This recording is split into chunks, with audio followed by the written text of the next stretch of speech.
Well, I'm a purist now. Oh, I see. For how long, an hour? Well, just for this session. Just for, yeah. I mean, I don't know if I'll be able to remain pure for the duration of the session, but yeah. Yeah. I think it has already gone down tremendously.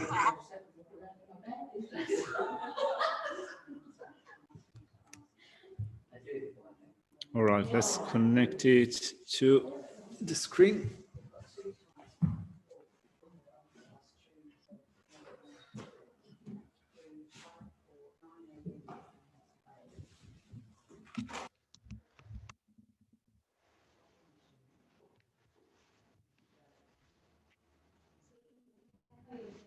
Wow, lots of robes on the screen. Yeah. Yeah, less robes. All right, what else do I need?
Well, we can, I guess that, well, we can start the prayers and they will join us.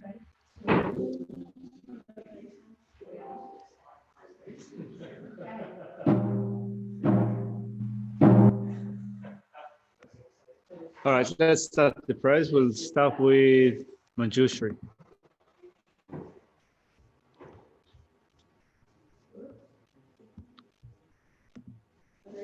Obeisance to Guru and Protector Manjushri holds at his heart a scriptural text symbolic of his seeing all things as they are, whose understanding shone forth as the sun unclouded by defilements or traces of ignorance, who teaches in 60 ways with the patience, love, and pardon for his only son.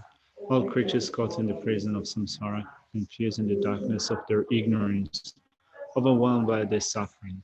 Whose dragon thundered proclamation of Dharma arises from the stupor of half-delusion, frees us from the iron chains of karma. Whose powerful sword of wisdom hews our suffering wherever its sprouts appears, clearing away the darkness of all ignorance. I entreat you, Manjushri, princely body is adorned with the 112 marks of a Buddha, who has completed 10 stages achieving the highest perfection of a Bodhisattva. We have been pure from the beginning. O Manjushri, O loving one, with the brilliance of your wisdom, illuminate the darkness enclosing my mind. Enlighten my intelligence and wisdom so that I may gain insight into the Buddha's words and the texts that explain them. Sangye chodan tsogi chonan la chanchu badu dani kyasuchi dagi chushegi betonangi. Dola benchi sangye dopashu sangye chodan tsogi chonan la chanchu badu dani kyasuchi dagi chushegi betonangi. Dola benchi sangye dopashu sangye chodan tsogi chonan la chanchu badu dani kyasuchi dagi chushegi betonangi. Dola benchi sangye dopashu. All right, so good afternoon. What I thought of doing today was to cover one or two root downfalls, to continue with root downfalls, and then two maybe have some more discussion about the refuge, causal refuge, resultant refuges. I felt that maybe we didn't give it enough time yesterday, and some people might be a bit confused about it still. So it's good maybe to have a discussion or to reiterate certain things or to look at the in and out of that. So we can do that. And we can also speak about purification. So let's begin actually with questions. Have you got any doubts arising from Geshe-la's class or doubts arising from yesterday?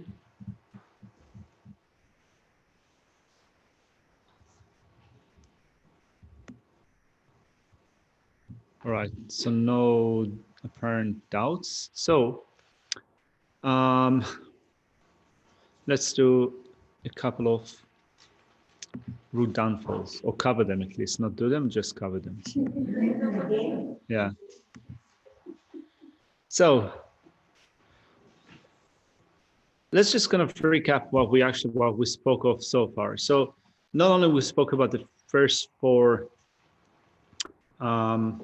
root downfalls, we also spoke about the four binding factors that need to be present for a root downfall to be incurred, and that's with respect to 16 out of the 18 root downfalls, right? So, you know, do you remember kind of not having the wish to repeat such behavior, not having a change of concern or embarrassment? Those are binding factors that come together in sealing the deal for a root downfall to be incurred. You know, for 16 out of the 18, need the four binding factors. For 2, relinquishing bodhicitta and holding view, they're not needed. So,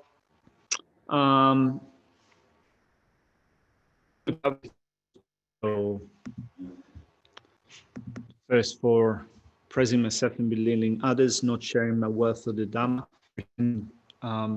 To accept apology, as it says, lashing out of sorry, lashing out at another without listening, even though they have apologized, then abandoning the Mahayana or teaching false sublime Dhamma. So these are the root downfalls that we've covered up until now. Now, the next one is when you obtain by stealing, robbing, or through various means something dedicated to the 3 jewels, it is a root downfall of stealing the property of the regardless of whether you yourself took it or enlisted others to act on your behalf.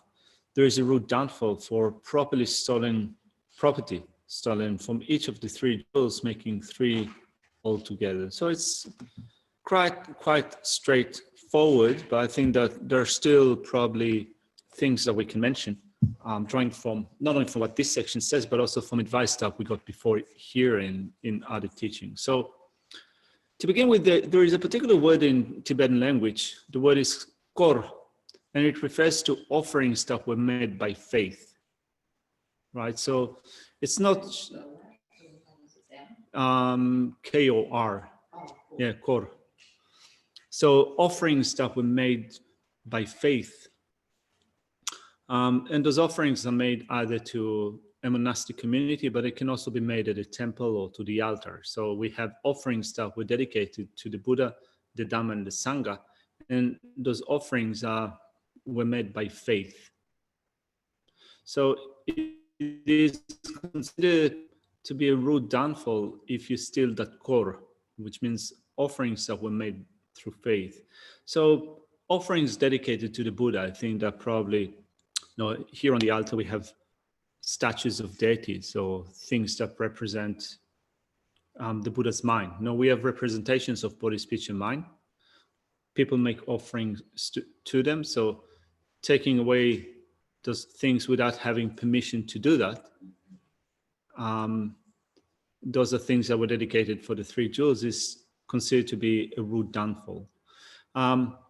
So offerings not on the altar, offerings made to a Buddhist center, offering made to a monastic community and so forth. All of them, I think, well, let's put first for a second the center on the side, but offerings that were made on the altar to a monastic community, offerings that were made, you can say, also for the Dhamma, in a sense that, for, I guess, in front of a collection of Dhamma texts and so forth, taking those offerings, appropriating them, also that is likely to be done with a sense of attachment, thinking that I want to use it for myself. That is considered to be taking the property of the three jewels, particularly when offerings are being made, thinking that you make that offering and thinking that I'm offering them now and therefore they do not belong to me. So in your mind, when you're making offerings, you're relinquishing them. You're relinquishing the offering and you're offering them to the three jewels. So, if someone comes along and think that, well, it's on the altar, so therefore I can take it, it doesn't belong to anyone. Well, they were actually offered by faith, through faith, to the three jewels. So they do not belong to the person that offered them. They do not also belong to you, in the sense that you don't have the right, with a sense of attachment, to take it without permission. So what's the deal about the permission? Well, you make offerings, in a center like that, for example, offerings are made in front of the altar, right? So sometimes people come along and make offerings of fruit or other things. We cannot really leave things on the altar for eternity. We'll go bad. So we have a Gompa caretaker, a Gompa manager, or a team of people that work on the altar. So at some point, we take away things from the altar and we distribute them if it is appropriate, right? So under the auspice of a caretaker of the altar, the Gompa, and so forth, if you take away those things and you distribute them to others, then that's all right, right? It's not considered to be a rude downfall of taking things that were offered to the three jewels. It's more like part of a common sense caretaker or caretaking activities of the Gompa.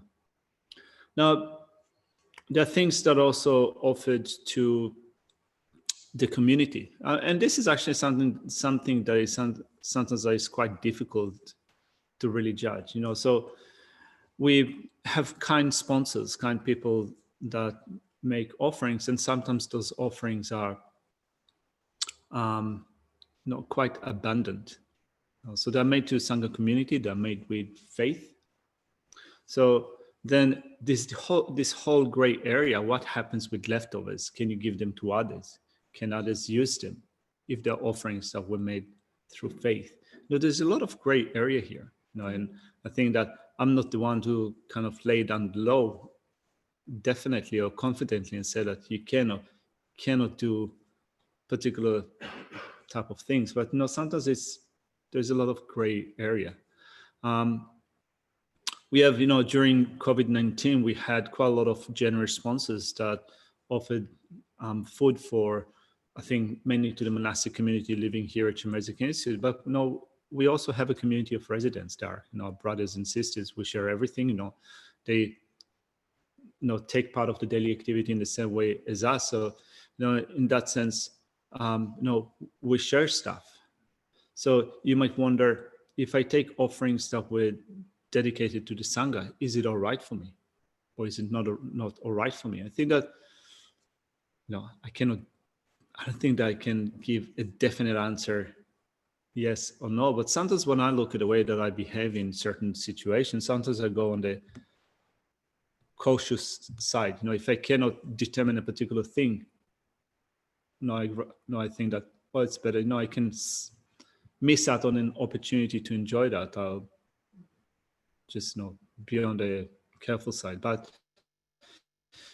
in no way I'm saying that if you're if we're sharing with others, it is not cool or it is not all right. I'm not taking that criticizing or hard-handed approach to it. It's more like, I don't know, it's a gray area. Trigger, do you know what to know? Is there a general advice given with respect to that? I don't know that there's a general advice given. I think centres adopt their own procedures around that. So, like, for example, when I was at Vajrayana Institute, if something was offered to the Sangha, it was offered to Geshe-la first. Yeah. And then the Geshe at some point would send things back downstairs, Yeah. as we say, and then offer to Sangha, and then that's what we've been doing here, it's offer Yeah. to Sangha, we try to either evenly distribute or let all Sangha know, and then at a certain point saying, okay, well, the Sangha have taken what they want, and then invite other residents. Yeah. And now we're thinking, if there's other stuff there, we don't want to go to waste. Yeah. So should we be giving to some homeless organisation, to people in need? So I think that's fairly Yeah, I think that in monastic communities. I think that that's a very common sense thing to do. If something is offered to a monastic community, to the Sangha, if they cannot use it, then it's all right to give it to others. And it's, I think, definitely virtuous to give it to people that need. So that's definitely go. Can I just raise another thing on this, because we haven't, it might come up in the next part of this about roads and things like that, not so the road, but with the Dharma Centre, I don't know if you were talking about that separately, because it says about not stealing from or appropriating, and I guess this isn't really people who've got the Bodhisattva vows, but in a way it's our responsibility to also protect those who don't understand the significance of that karma, heaviness of that karma, from them engaging. I mean, we do have one about preventing others from engaging in negativity. It sort of maybe falls in there. Yeah. So protecting others from engaging in activities. This is something that I find really hard. I mean, for myself, like in a sense that, when you see someone behaving in a certain way, people react in different, and you think that it's negative, or kind of you see that they're actually doing something that they shouldn't do. I think that we're different to each other. We have different approaches to that. Now, I'm not. I find it hard to discipline people, to scold them or tell them this is really bad. You have accumulated negativity. I find that sometimes this is not a skillful thing to do. Now, so I find that personally, I don't always have the skillful way to approach people and say that actually this is okay. Maybe they could do it differently. I was thinking more the example of someone's been stealing money from the donation box. Oh, yeah. So you have to make it so that they don't. Yeah. So you have to look at your system. Yeah, definitely. I mean, this is a very clear-cut case. If someone has their hand in the donation box and the stealing and so forth, I think that actually with this, I wouldn't have any problem with addressing that directly. But also, I think that it is definitely also the organization and the center's policies. How to protect people, how to protect not only the possessions of the center, but also how to protect the people from creating negativities. Point definitely taken. But also I think that when Geshe Jamin was here, I think that for me it was like a really good example of how you also think of ethical discipline with respect to property that belongs to a community and not using it for yourself. So, for example, we have things that are offered to the center or things that are offered to the community. So if I think that it was offered to the Sangha and I'm a Sangha member and therefore I can use it for myself without being considerate of other members of the community, it can fall under this banner of misappropriating offerings that were made for the Sangha. I mean, yeah, I'm a Sangha member, but they were offered to the Sangha in general. So for example, I'm a big fan of dark chocolate. So if someone makes a donation of, 10 dark chocolate, no, it's all right. If someone makes, a donation of 10 dark chocolate blocks of lint, and I think that actually I really like dark chocolate, so I take all of them. Because 100% they were offered in to the the exam. Sangha. Yeah. Yeah, that's the bakshish system being laid out here. No, so if I take everything to myself because I think that it was offered to the Sangha and I'm part of the Sangha, so I can use it, that's misappropriating things that should be distributed amongst the Sangha members. And I think this is also common sense. I mean, that would consider to be a piggery if you live in a community. But also, when we look at the facilities that we use, like for example, we use this Gompa, we use this screen, we use this projector. You guys at home don't see that, but we have a screen. Sorry, I can't see it. Anyway. Pretty soon you'll be seeing that. Yeah. Right now, actually. Are they still on? Yeah, they're still on. Yeah, but anyway, I just disturbed the system. So anyway, if I become careless about things that belong to a community, to an organization, to a community of Sangha, it's also, you can say that in some sense, it's coming under the banner of misappropriating things that belong to the Sangha. Now, whether you're appropriating them and that would constitute a rude downfall, I'm not sure. But definitely it's a negative thing. And Geshe Jaman was kind of so strict about it sometimes and really full on in people's face. Some people were really, I think, angry at him when he brought up some of those points. And he said, like for example, you might leave your house and leave the light on. And he said, well, it's the center, it's the center that pays the bill. If you were paying the bill, then it is likely that you would switch it off when you go out. But then if you think that I don't pay the bill, so it's okay, it comes under the banner of carelessness. I mean, I have to say that it's not that I'm preaching, because it is likely that I'm doing it for myself. But I just want to bring up these points because I think that they are related to, in some sense, misappropriating or misusing things that are offered. There was also, this famous argument that we had here. I don't know, it's not that famous, but it was pretty, it was earlier on in my early days of being here at Chenrezig Institute. So we have the prayer wheel done here. And sometimes Geshe Jiaming and I would come back from teaching in Brisbane. It was like 11 o'clock at night or 11:30.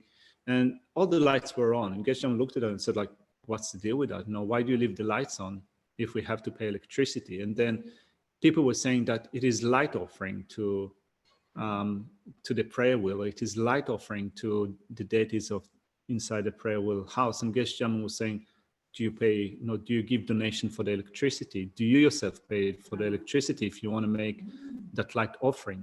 And, it put some people on the spot. People became, I think, a bit emotional about it. But I think that, regardless of what you think about doing things like that, I think that it's mostly thinking of our own activities. Are we being careful about property that belong to a community? Are we using it in a stingy way? And Geshe Jaman was saying that we need to be stingy with things that belong to the community. Stingy? Yeah, stingy.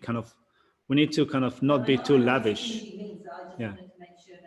Yeah. No, not to be too lavish with things that belong to the community, but actually to be stingy in our using of them. I just wanted to mention, when I was similarly in Lamazopa's house in Aptos. So there were a couple of things there, like it was winter. We didn't have heaters on at all. And one day, Lama was coming and said, I had to beg, can we please have the heater on for that occasion? And also we would do our washing after a certain time of night when the electricity rate was cheaper. So, this was strict, within us in terms of our personal usage of things. The offerings, on the other hand, were a different category. Yeah. But certainly for our personal, and like we have a budget for food for lunch at the beginning. And then by the time it got to, I always usually the last day, which was Thursday, and you had to do one of those, we've got 3 items left to make lunch with, so go for it type thing. So it was really like being austere and not like being very mindful, because it's like Rinpoche does too. Yeah.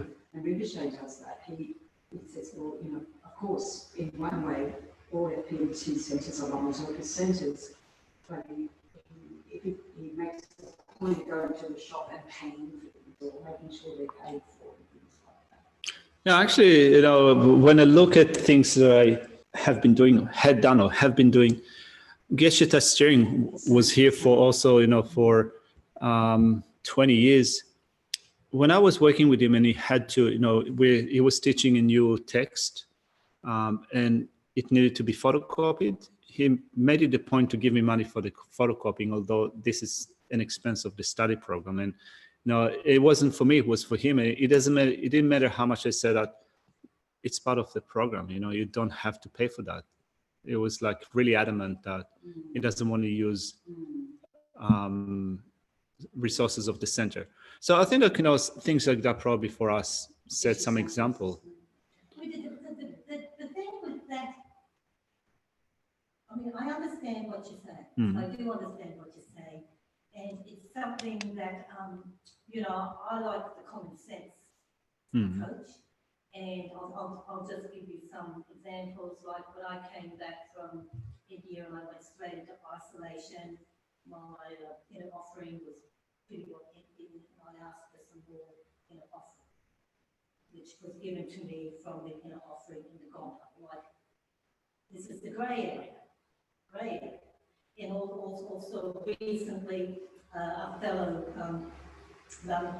asked me, could I get some beef jerky because they needed to do salt, just a few so they could do it. So I did that, and she made, oh look, I must replace our movie, and I'm there, don't be so ridiculous, Then once again, she was making the point that you are making. And my personal feeling about it is common sense. In order for anything to be a complete downfall, you've got to have the 4 branches. And I think that is critical. You can say, oh yes, the Gompa has it, I want it, I'm going to go down and get it. You go down and get it, you think that, great, And so you've got to really fulfill those 4 branches. I think in order for it to be a root downfall.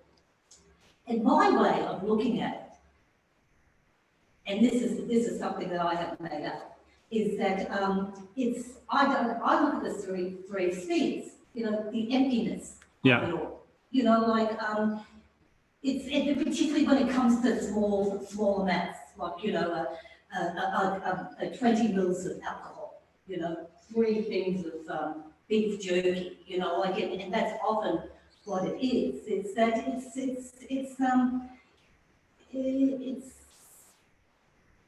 it's the emptiness of it in that it doesn't inherently belong to anyone. It belongs to us all. The taking isn't done with the intent of stealing. It's done with the intent of using for benefit of others, and this is all empty anyway because it's all dependent on each other. You can see where I'm going with this. I'm not really expressing it clearly, but Well, I'm not totally sure that. It's good to kind of do offerings with filling it with the emptiness of the 3 spheres, but I don't think that you can say that it doesn't inherently belong to anyone and therefore I can use it. I don't think that it necessarily works in all cases, but it doesn't mean to say that I disagree with you. I think that kind of there are common sense rules in, for example, this community.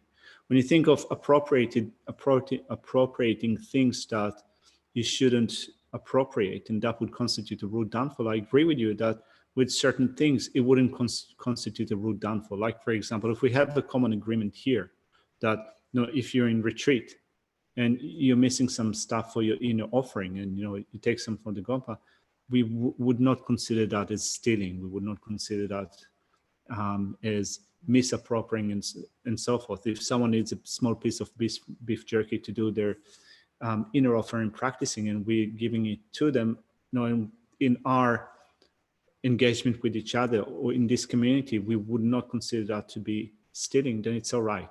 I think that it pretty much depends on also how we work things out between us in our community. But I think that misappropriating things that belong to the three jewels would also be with the understanding that they belong to them, and you as part of the community don't have the right to use them for your own personal practice or for your own personal things. If it is like that, then probably it's a rude downfall. But if we agree with that in a community, it's totally cool. And I don't think that, if you need it for your I don't think that if you need it for your practice, you're doing a retreat, you're in self-isolation, you need it for your practice, and you take 20 mil from here, or someone actually gives it to you, you ask them and they give it to you. I don't think that it's misappropriating things of the three jewels. This is within the boundaries of how we do things in our community. So so I agree with you. It's kind of, a lot of it is common sense, but when I brought in all those different cases, I said initially that I'm not sure that they will all constitute a rude downfall, but in some sense they come under the banner of that, or they're related to it, in a sense that, if we train not only in the Bodhisattva vow, but also in morality in general, then those are the gray areas that sometimes we need to pay attention to. And it's also sometimes good to be on the safe side. So it's not that we become righteous or pretentious. Sometimes kind of it's our own decision. It's not a way. It's checking up. It's being Yeah. mindful. That's what you're saying. Yeah. Be cautious. Mm. Yeah, it's good to be cautious. Yeah. I mean, like, for example, one thing that became quite clear to me, or strong in my mind when I became a monk, is like not mucking around with taxes. Yeah. Paying the tax, Or fines. yeah, or fines or whatever. Just, if it undermines my vow, why take risks? Or also with, I used to watch pirated movies, TV series, have pirated books and so forth, Dharma books.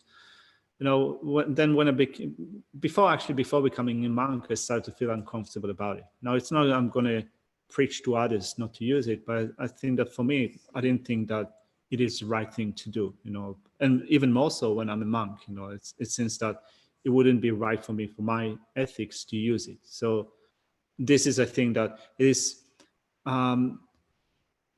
in the world of Buddhism in the West, and actually not only in the West, also in Tibetan society, reading pirated Dharma books is so common that I don't feel right to preach to others or to tell them that they're wrong. So I just make my own decisions. For me, I don't feel that it's right. For others, they have to work it out with them for themselves, I think. All right, so there is Jumper that always makes good comments. He says, nice to have you back, Jumper. It would seem that if you keep in mind the underlying intention of the Bodhisattva vows of reducing and destroying self-cherishing, our actions can be based upon that, and these 8 rude downfalls can be understood in that context. Actually, it's pretty, I think, pretty spot on, particularly if you're being totally honest to yourself. It's like sometimes we have an intellectual analysis trying to justify, did I have self-cherishing? What if I'm not doing it with a self-cherishing attitude and so forth? Yeah, we can have this intellectual debate, but I think that deep down in the heart, if we be totally honest, we can recognize either the strong degrees or the weaker degree of self-cherishing, and then see if our actions are justified. All right, so I think that we spent half an hour on this 5th one. No, it's good. I think that it's good. It's a good thing to bring up and to think of. So maybe let's not cover the next one. Let's leave enough time for the refuge bits, and also for if there are any questions arising from today in relation to negativities and downfalls. So first of all, refuge, resultant refuge and causal refuges. You said yesterday that you were a bit confused about it. I'm wondering if you're still confused, if the people at home are confused. Would you like to spend some more time looking at it? I did think about it again last night. Mm-hmm. And I Googled it, to tell you the truth. All right. Interested to see what would come up for me. and they actually did Mm. come up with something, and causal and resultant refuge. So the causal resultant refuge is what is the Buddha's and the Bodhisattvas, because without them, or myself taking refuge, me taking refuge in them, because they are the cause of me taking refuge, and the resultant is a Buddha, and is the enlightened mind. That is the resultant refuge of. That I am the resultant. My enlightenment is the resultant refuge. Hmm. Yes? Yes. But so you definitely, as to the second thing that you said, with respect to the cause of refuge, the word for refuge in Tibetan means protection.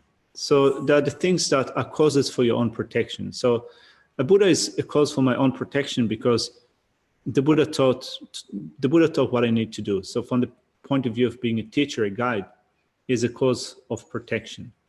From the point of view of the Dharma, in a sense that what the Buddha taught, but not only what the Buddha taught, but his insight into reality and his putting a stop to the two sets of obscurations is also a cause for my own protection, because through being enlightened with respect to reality, he taught us the Dharma. So it is a cause for protection.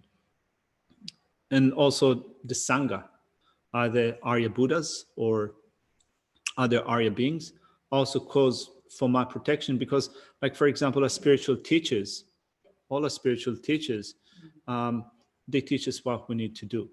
In that sense, they are cause for our own protection. But the actual protection, which means the resultant protection, would come from the development of Dhamma in our own mind stream. So truth paths in our own mind stream and direct insight into reality, perceptual realization of emptiness. The cessations that we will bring when we will cultivate true paths, and finally our own state of Buddhahood, that would be the actual protection that we get. So it's like they teach us what to do, we do the legwork, we go there, we travel there. That would be our own protection, our traveling there and reaching a final goal, the state of Buddhahood. And why do they like to make this distinction? Why do they like to make this distinction? Because I think that when you go for refuge, then I think that this is where maybe you can look at it from different perspectives. Maybe this is a demarcation between having blind faith and having an informed faith. If you have blind faith, you would be more like maybe prone to going for refuge and trusting that the Buddha, the Dhamma, and the Sangha from their side, they can help you. I mean, this attitude is quite common, I think, amongst the laity in Tibetan society. I mean, now less than before, because now also people in lay society in Tibetan society become more informed about the Dharma. But before, it was more like, I think, it believed that the Buddha, the Dhamma, and Sangha are the creator of the world. It was almost like, I believe in theistic religions. So, but if you have an informed faith and you understand exactly how it works, that you go for refuge to the Buddha and Dhamma and Sangha, but you don't expect them to do the work for you. You go for refuge to the resultant refuges, and you know that you have to do the work yourself. So in going for refuge to the resultant refuges, I think that it is coming up with a strong commitment for practicing what the Buddha said. So I think that this is part of the point in going for refuge to the resultant refuges. It's also just having the confidence that actually you can get there. I mean, if you go for refuge to the resultant refuges, which means that your own state of Buddhahood, to your own true paths and true cessations, and to you becoming an Arya Sangha, it means that it's also involved with the recognition that you have a Buddha nature. That you have Buddha nature, that you can eliminate your faults and that you can develop positive qualities. So it is definitely a thing done on a more informed basis. Yeah, I mean, and it's in the Yamantaka Siddhana. Mm. That was when I first read, I will become a Buddha. Yeah. I mean, that is a resultant message. Yeah. Saying that is a resultant Yeah, message. definitely. As opposed to they are. Yeah. I mean, it's quite interesting because when you look at, I read through Khenpo Kumpen's commentary, and one of the interesting points that came up in debate is saying that actually when you look at the resultant refuge, and particularly the resultant refuge from the point of view of the Mahayana refuge, right? So the Mahayana refuge is going for refuge to Arya Buddhas, going for refuge to Mahayana true paths and true cessations, and going for refuge to Arya Bodhisattvas.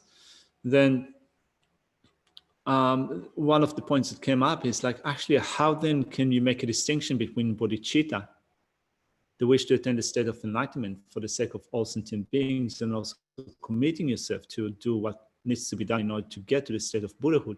How do you distinguish between that and the three resultant refuges in a unique Mahayana way? So let's not go into that now. I think that kind of we can think about it, just leave an open space to think about, is there a difference between, what's the difference between then generating bodhicitta and going for refuge to the resultant refuges in a Mahayana way? I mean, we don't have to have the discussion now, but I think that it's nice sometimes just to kind of leave an open space, even just to understand what the question is, even if we are unable to answer it now, just to think about the question and start to see the correlation between the resultant refuges and how actually, if you go for refuge in a Mahayana way and you emphasize the resultant refuges, it needs to be combined with bodhicitta.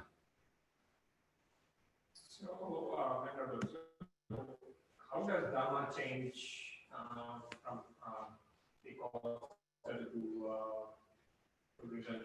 So how does that change from causal Dharma to resultant Dharma refuge? Well, the causal refuges are refuges that were accomplished by someone else, which means that they're not in your mind stream, it is in somebody else's mind stream. Like, for example, the Buddha. Now, there is a nominal Dharma, which means something that we call a Dharma refuge, like, for example, Dharma texts, Dharma books, Dharma sutras. I mean, the book itself contains teachings of the Buddha. So you can say that the teachings of the Buddha are refuge for us. They're the cause for our own refuge from the point of view of reading the text, studying the text, and knowing what we need to do. But you can also say that the actual Dhamma jewel, which are true paths and true cessations in the mind stream of a Buddha, is for me a causal refuge, in a sense that a Buddha has developed an insight into reality, a perceptual realization of reality. So because they have seen reality perceptually, they can teach it to us without superimpositions and without denial. They can teach it to us precisely. Because a Buddha has put a stop to afflictive obscurations and cognitive obscurations, and thereby they have the knowledge of everything that exists, they can teach us the Dhamma in a way that corresponds to our current disposition. So from that perspective, these true paths and true cessations are causal refuges, because they can teach us from the vantage point of knowing reality and knowing who we are. They can teach us the Dhamma. The resultant refuge would be to take those Dhamma teachings to train a mind in the development of true paths and true cessations to the point in which we give rise to them in our mind stream. So Jane also had a question. But before that, Chris also asked, I'm still confused about the relationship between causal and resultant and conventional and ultimate. So Chris, you don't have to deal with conventional and ultimate now because we haven't mentioned that. No, if you're confused about it, first of all, just hold on to causal and resultant refuges. The distinction between conventional and ultimate refuges are found in, for example, Maitreya's ornament for clear realization. And the distinction between ultimate and conventional, sorry, not ornament for clear realization, the unsurpassed continuum. Unsurpassed continuum, the Uttara Tantra Shastra, in which it distinguishes between conventional and ultimate refuges in terms of which one of them will have to be abandoned and which one of them will not have to be abandoned, right? So it is a discussion, but for the time being, you just need to hold on to causal and resultant refuges and the distinction between them. All right, then Jane said, did we actually get to talk about the difference between negativities and downfalls? Also, maybe we also need to talk about the definition of a vow. Remembering that a vow is a subtle, invisible form on the mental continuum. Is this right? I imagine that a downfall leads to a decline of our positive qualities encapsulated in the Bodhisattva vows. And a negativity is when we go against the 10 virtues. So, all right, so there are a few questions here, Jane, and some of them actually are things that I want to touch upon. So thank you very much for asking that. To begin with, but actually before we get to that, because now we're studying this topic of confession of negativities and downfalls. So are we closing the door on refuge in a sense that do we have more doubts about refuge, or is it, or can I move on to negativities and downfalls? So we have here people nodding their heads, so I'll take their cue. And so a downfall and a negativity. Any volunteers trying to, wishing to guess, to rationalize the difference between negativities and downfalls? Well, one thing is that with the downfall, it's in relation to vows you've taken. Yeah. And negativities, you may not, yes, you committed non-virtues, but it's not necessarily in relation to vows. All right. Included down. All right. 3 possibilities. Explain yourself, Carl. Yeah, that's right. You can unmute yourself if you want. Let's say if it's a negativity, if it's a downfall, it's a negativity. If it's a negativity, it's not necessarily a downfall, like that. Yeah, that's correct. So, first of all, when you look at the presentation of the Buddha of the 10 non-virtues, we said that although there are myriad ways of performing negative actions, in short, they were summarized into the 10 path of actions. So we have just a succinct presentation of things that are negative. Now, of course, there are other activities that are negative that might not be explicitly found amongst the 10 non-virtues, but maybe they will still come under the banner of, or be involved with one or more of the 10 non-virtues. There are things that are negative by nature and things that are not negative by nature, but they were prescribed misdeeds. So things that are negative by nature to begin with: killing, stealing, sexual misconduct, lying, divisive speech, harsh speech, idle chatter, covetousness, malice. I'm not sure about wrong views if it's negative by nature. Maybe yes. Let's take the position that it is yes. I would say yes. Yeah. In the Bodhisattva downfalls, you don't need to even have the 4. No, we're talking No, about we're talking about it in general. In general, yeah. But ignorance, I'm talking about ignorance. No, wrong views. Wrong views, whether it is something that is negative by nature. Yeah. I mean, it's actually quite hard, and I would say yes, but it's quite hard to really come down on a. Well, the thing is, if you down to it, if it's by nature, you will incur the karmic consequence, Well, regardless of the position. Well, things that when I think of things that are negative by nature, I think that there would be things that would be judged in our society to be negative, and maybe also, or very likely also in our judicial system, like, for example, killing, stealing, sexual misconduct. certain forms of flies and They so have- forth, they they have are, caveats, like not killing fish is definitely Mm. not an offence Yeah. in our societies. that's correct. Killing fish, killing mosquitoes. You're sent to jail for killing mosquitoes. Just on the wrong views, Mm. general sense, so, as far as wrong view, racism, I mean, that's not a, racist attitude, as far as saying, that would be considered socially a wrong Mm. view. Yeah, it's interesting. Being a racist is like, you'd say that it doesn't really, definitely it is something that is negative by nature, but I don't think that it's one of the, there's a wrong view amongst the 10 on virtues. Yeah. I mean, something can come under the umbrella of that, but this is also an interesting discussion. Like, when you look at how the, amongst the 10 path of actions, wrong views are explained, and it says that having wrong views with respect to the 3 objects of refuge, wrong views with respect to past and future lifetimes, wrong views with respect to, karma, cause and effect. So, no, you can say that it still comes under the banner of wrong views. Maybe you can say that if you have a racist, or if you're racist or bigoted, then you might think that there's nothing wrong in that. There's nothing wrong in hating or belittling a certain ethnic group or something. It is actually correct because they are inferior, and I'm not accumulating negative action in relation to that. Maybe it's coming under the banner of that part of wrong view, but it's not explicitly stated like that.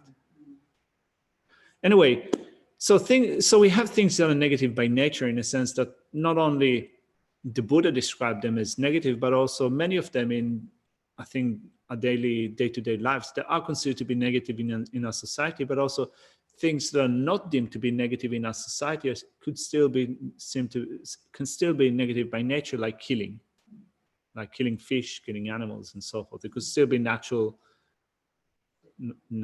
misdeeds. Then there are prescribed misdeeds, and there are those things that come with sets of rules and regulations that we commit to, and that comes within the framework of vows. So we take a vow, we have committed ourselves to abide by the vow, we've made a promise, and when we violate the promise, we commit a prescribed misdeed. So, for example, drinking alcohol. Drinking alcohol is not negative by nature, but it is a prescribed misdeed. In that, if you're a monastic, or if you have taken the lay vow and you have made a commitment to completely abstain from alcohol, but you still drink it, then it is a prescribed misdeed. So in that sense, you are committing a prescribed misdeed, and within that, there is also a negativity that is involved, right? So you get 2 for the price of 1. You've, because you have violated your commitment, because you have violated your commitment, that's an infraction, you could say, and it's also a negativity. Now, when do we start to call something a downfall? So Jampa is also saying that negative by nature, to me, means actions that do not accord with reality.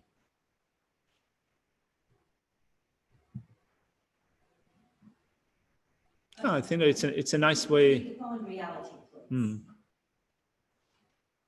So Jampa is saying, for example, idle gossip is negative by nature because it is not in accord with reality, in that it is speech that does not accomplish a purpose. I think that it's a nice way of trying to describe.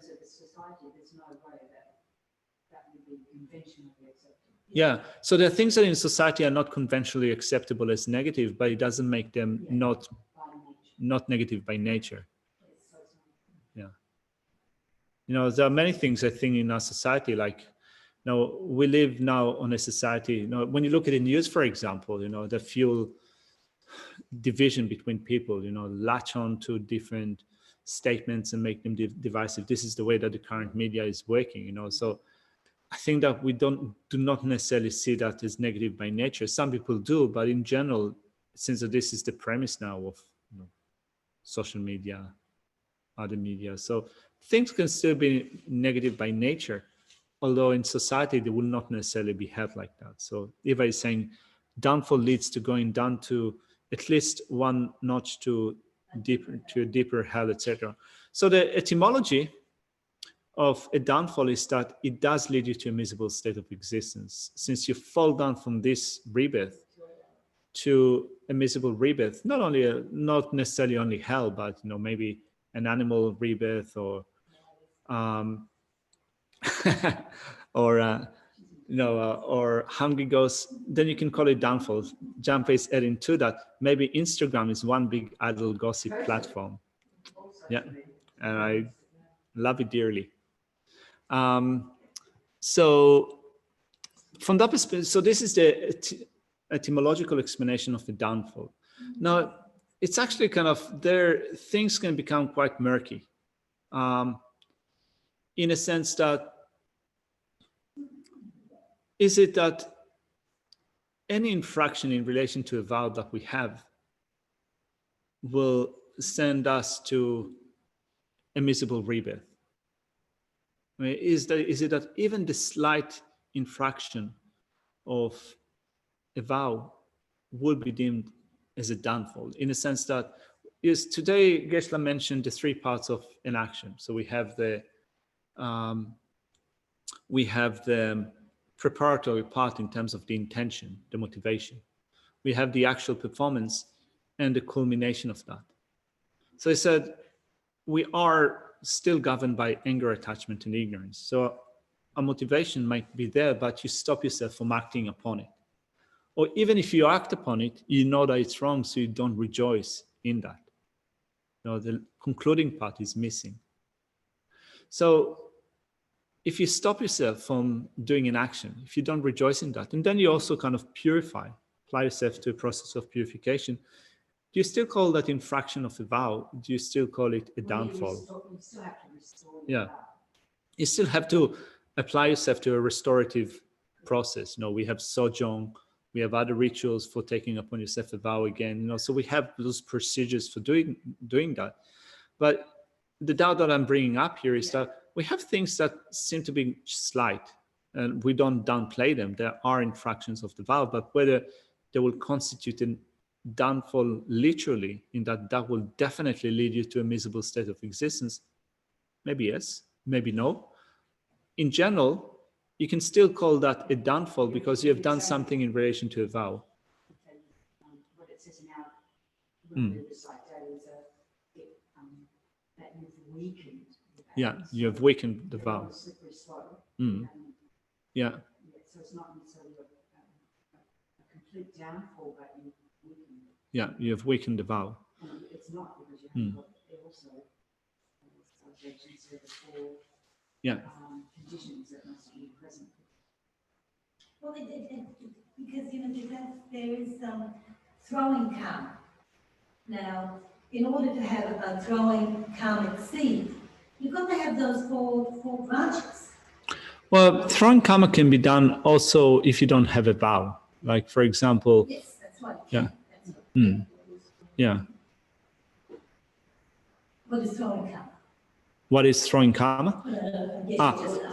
Throwing karma or projecting karma is the karma that you that has the power to throw you or project you to a certain state of rebirth, like a miserable rebirth. So, for example, you kill someone with vengeance. You kill them. You have the motivation to do that. You do that. At the end, you rejoice in doing that.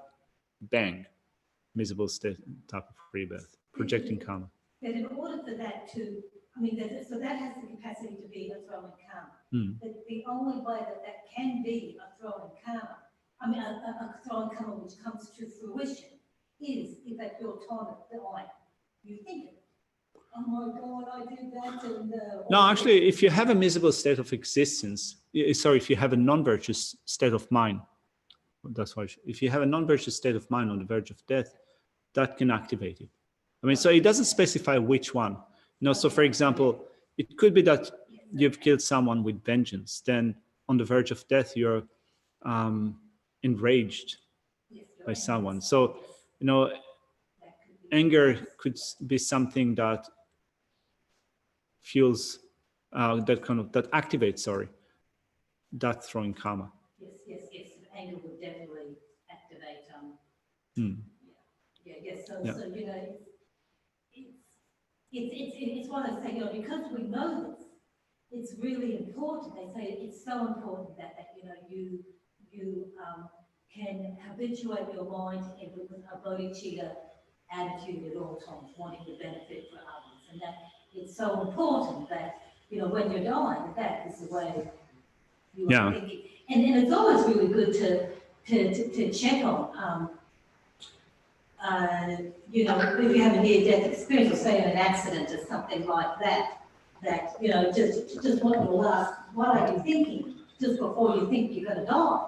I mean, that as Buddhists, I think can be really useful, really insightful. So that's why I suggested all by motorbike. All by motorbike and ride down the hill. All right, so let's go back to the original question. What's the difference between negativity and downfall? So a downfall will be incurred only if you would have a vow. If you have a vow, and under certain conditions you have violated enough of the vow, which means that it's strong enough to send you to a miserable state of rebirth, that we call it a downfall, in the sense that you will fall down to a miserable rebirth. So if you do that, then you have, so for example, with respect to the Bodhisattva vow, praising myself and belittling others, if you do that, that's a downfall. And also likely to be a negativity. What it says here, Kerry, that's a downfall under the Bodhisattva vows. However, racism is a wrong view and negativity even for those without vows. Jampa, so the original question, Jampa, what were the three possibilities again between negativity and downfall? So Jampa said, if it's a negativity, it's not necessarily a downfall. If it's a downfall, it's necessarily a negativity. So then what is a vow? Well, this is where you have different positions. I'll mention one and maybe the other, but since our time is up for today, I'll just mention it and we'll go back to that tomorrow. Maybe it's also good to ask Geshe-la because he probably can state it in a way that is more precise than me or accurate than me. But just to maybe begin with that, there's some say that vows are just promises that you've made. And that's one position. That's one position. Because of that, say some. Others say that kind of you make the promise, but then it creates those unrevelatory forms, which means there are subtle forms that are kept in your mind stream. So we have forms, visible things that are visible to our senses, that are coarse forms, but also subtle forms that we cannot see. So they said that a vow is a subtle form. What exactly it implies, maybe it's best to ask Geshe-la. He studied that system better than me, so I'm not sure that I can speak confidently about this position. Or the third one is, were they just the two? I think that these are the two that I know or that I can remember. Jane actually asked, what's the three possibility again between negativity and downfall? Sorry. So I'm just going to go back to Jane's question just to see which parts we did cover and which we didn't. So did we actually talk about the difference between negativity and downfall? So we just did. Also, maybe we need also to talk about the definition of a vow. Remembering that a vow is a subtle invisible form on the mental continuum. Is that right? That's right. I imagine that a downfall leads to a decline of our positive qualities encapsulated in the Bodhisattva vows, in Didi. And negativity is when we go against the 10 virtues or perform one of the 10 non-virtues. That's correct. But we can, if we have a vow and we do one of the, we have a vow and we kill another human being intentionally, for example, then we have both a negativity and a downfall. Another thing that I wanted to say just before we leave it here for now, it is said that you can take the Bodhisattva vow and you can retake it again and again. But still, if you have this tendency to break your vows again and again, then it is said that even if you take them again, it will postpone your attainment of the ground, right? So your attainments, future attainments, will be slowed down by that repeated behavior. Anyway, just a general comment. Maybe we can revisit that tomorrow. If it's intentional, Sorry?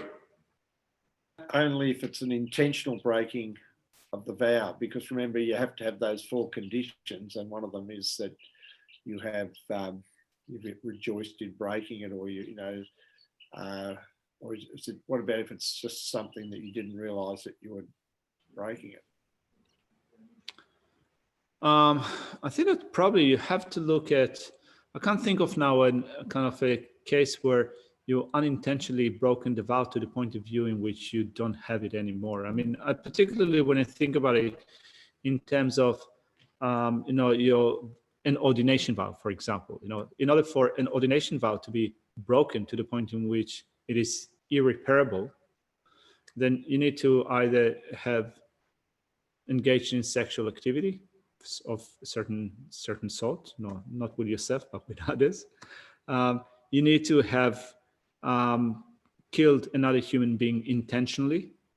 You need to have taken what was not given to you that is of value. And splitting the Sangha, is that? Splitting the Sangha, divisive, you need to have divided the Sangha. Now, it's hard to think about things that, one of those faults that you have done unintentionally. I mean, I think that unintentionally could be done if, for example, you have taken something that was not given to you, but with a false assumption that it can be taken, in a sense that you didn't have like this, you didn't know that it belongs to others.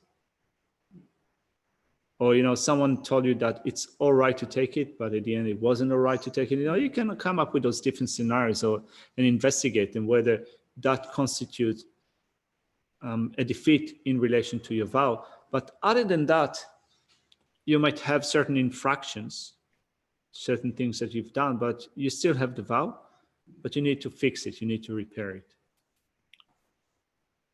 Yep. Okay.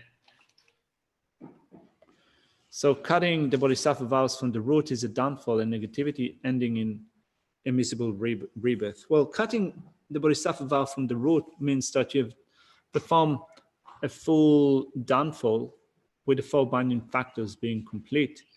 And it is considered to be a serious negativity.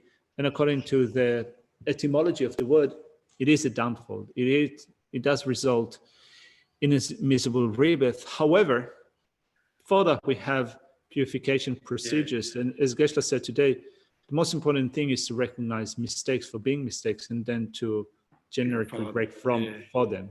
Purify so that's them important. As quickly as possible. Yeah. Yeah. If you do a purification every evening or something like that, or a regular basis, then you'd be reasonably safe, wouldn't you? Yes, and then also you can take the vow again. You can take you can take the vow again. I'm not miserable. That's good, Ross, that you're not miserable. You can take the vow again. So the taking of the vow again restore your vow, but also with the taking of the vow, you also purify negativities. So that's an added bonus to it. So anyway, let's leave it here for now. Yeah. Because some people might kill me with compassion. Prayers. Where's the prayers? Where are the prayers? All right.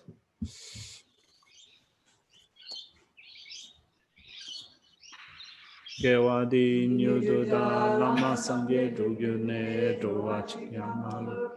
Dei Salago Pasho, Chanchu Sancho Rinpoche, Make Panan Kyegyuchi, Kevanyam Pame Paya, Gone Gondu Kawashu.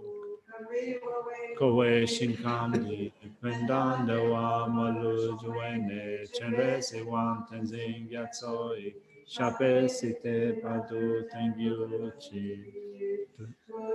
Janshin Jangun Yahweh, Tenzing Yahweh, Gozo Do Boze. Choso Kowe Lema Dudu. Hada Sodu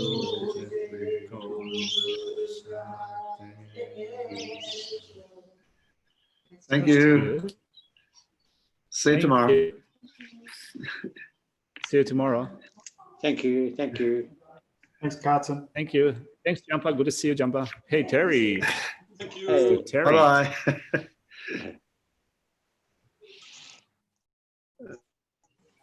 Okay.